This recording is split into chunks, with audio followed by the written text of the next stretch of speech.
দেখেছি কি মোটা না মখা আসছে। আমি তো পুরো সব বাড়ির গামলা টামলা একদম ভরে রেখেছি, না জানি আবার কয়দিন কারেন্ট না আসে। এই বাজার থেকে গিয়ে কয়েকটা মোটা মোটা মোমবাতি নিয়ে আয়, কয়দিন কারেন্ট জানি না থাকে। আরে যাচ্ছি তো, ঝড় কি উঠে এখন বই আছে নাকি? এই আমি সব ট্যাঙ্কিগুলো সাথে করে এসেছি, তুই কয়েকটা ইট নিয়ে যা, ট্যাঙ্কিগুলোকে চাপা দিয়ে রাখ, নাহলে গতবার মতো এবার উড়ে যাবে। এই ফ্রিজের বাসি খাবারগুলো গরম করে দিচ্ছি, নে খেয়ে নে।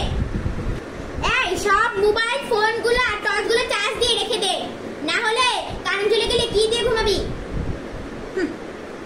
আমি বললাম জেনারেটরটা খারাপ, হ্যাঁ, যে তুই একটা মিস্ত্রি নিয়ে সেটা ঠিক করে দে, না এখন কখন উঠে যায়।